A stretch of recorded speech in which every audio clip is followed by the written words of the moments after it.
Is this going to be the year you stop making excuses? I can't, I'm too old, I'm too young, I'm too fat, I'm too thin. I can't, right? I can't. I hear this all the time, all the reasons that you can't do something. Don't tell me you can't. Don't give me excuses. What's the reason you've given yourself why you can't be successful and you can't be better? There are people out here that could be more successful, but you have thought your way into a depression. You have thought your way into gravitating and moving into the direction of anything and anybody that's negative. Everything about your life that you decided that you wanted for yourself is so negative, but yet you're expecting to produce positive results. And it doesn't stop if you don't make it stop. So recognize the excuses are not valid. They aren't. They're trumped up. They're conjured up. They're fabricated. They're lies. And how do you stop the lies? You stop the lies with the truth. And the truth is, you have time. You have the skill. You have the knowledge and the support and the willpower and the discipline to get it done. A lot of you are trying to find inspiration and motivation with a depressed mindset. You're depressed because you're not doing it with yourself. You don't find inspiration by not living in the grip of life. You need to live in the grip of life to find inspiration. Put challenges in front of yourself. When you put a challenge in front of yourself and you attack it, that's when you find inspiration. If you want all these things in life and you're just thinking that by some miracle of life it's going to magically happen, you got to wake up. The only way to get what you want in life is to get to work and go and get it. To look at all your adversity and all the excuses square in the face and push yourself out of your comfort zone to achieve what you want. I'm not going to allow things that I have no control over to control me.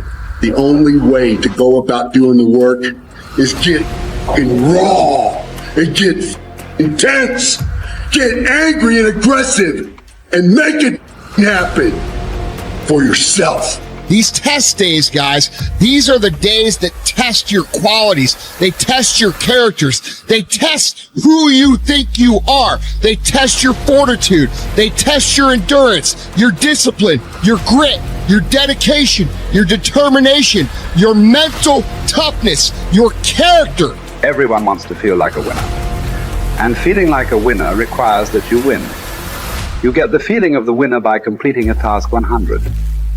When you do this repeatedly, eventually you develop the habit of completing the tasks that you begin. When this habit of task completion locks in, your life will begin to improve in ways that you cannot today imagine. In psychology, the reverse is always true. The incomplete action is a major source of stress and anxiety. In fact, much of the unhappiness that people experience is because they have not been able to discipline themselves to follow through and complete an important task or responsibility. If you have ever had a major assignment that you have been putting off, you know what I am referring to. The longer you wait to get started on an assignment, and the closer the deadline approaches, the greater stress you experience. It can start to keep you up at night and affect your personality. But when you finally launch into the task and push it through to completion, you feel a great sense of relief and well-being. It is almost as if nature rewards you for everything that you do that is positive and life-enhancing. At the same time, nature penalizes you with stress and dissatisfaction when you fail to do the things that move you toward the goals and results that are important to you. Pick something, right? Pick something, a nameable goal, and then try to implement it. And what'll happen is you'll learn a lot by trying to implement it. And one of the things you might learn is what a slightly better goal might be. You know, because if you try something diligently and you succeed or you fail, you're going to learn from the effort expended in the detailed implementation of the goal. Is going to inform you. It'll also transform you physiologically. It does that at a very basic level, neurophysiological level.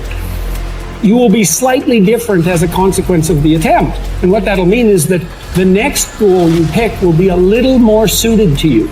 And so it's this kind of pathway, right? It's like maybe the goal you should be attaining is here, but you don't know that because you're clueless. And so you aim there.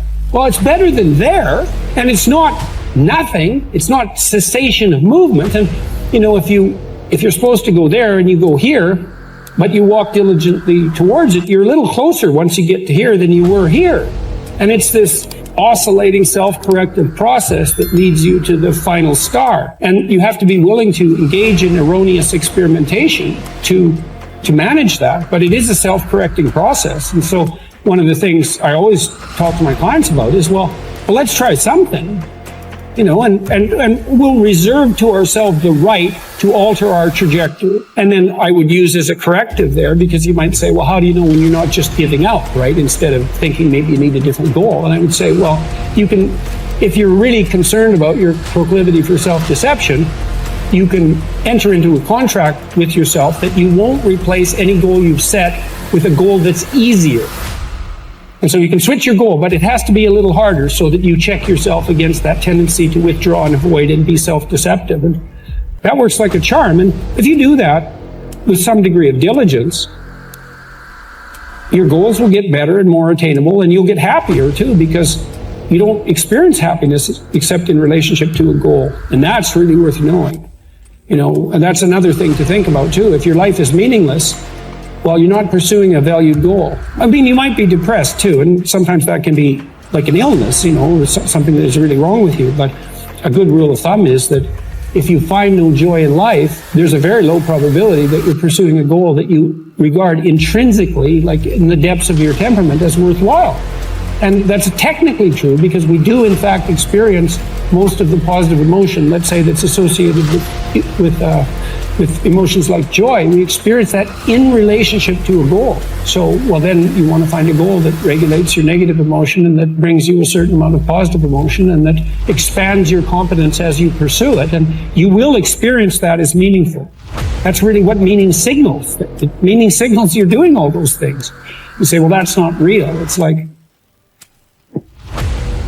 don't listen to the semantic chatterbox so much, right? There's levels of you that are far wiser than that. And you can watch what happens to you instead of noticing what you think. The way that you develop courage and confidence is with knowledge and skill. Most fear and doubt arises out of ignorance and feelings of inadequacy of some kind. The more you learn the things you need to know to achieve your goals, the less fear you will feel on the one hand, and the more courage and confidence you will feel on the other.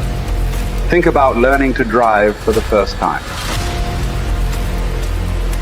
You were probably extremely tense and nervous and made a lot of mistakes. You may have driven erratically and been a danger to yourself and others.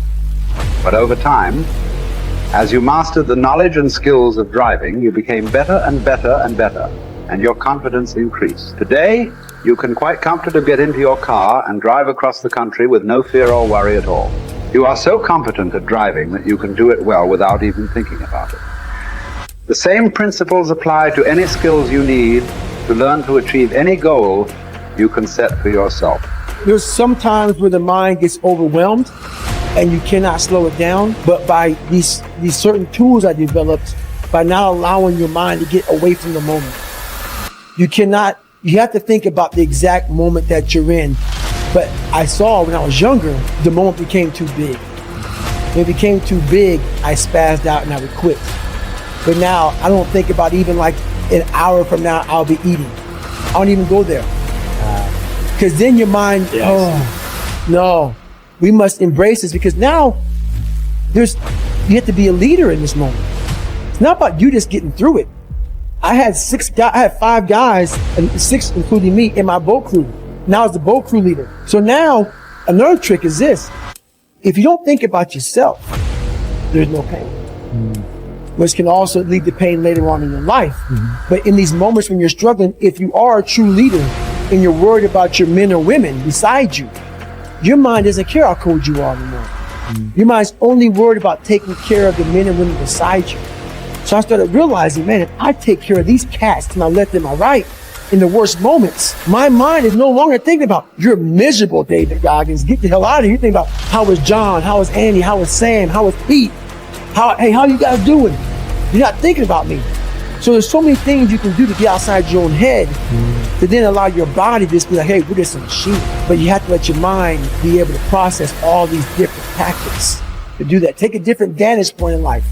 When you are in the hell, you can't see the beauty of being in it when you're in it. Get on top of that mountaintop in your mind. Get on top of that mountaintop and look down at what you're doing. You can see a whole different world. That world is beautiful, but you gotta get a different vantage point in the suck. Don't be in it. Spiritually, get out of it. Get that soul. Look down on what you're doing. Be amazed by the process of where you're at now.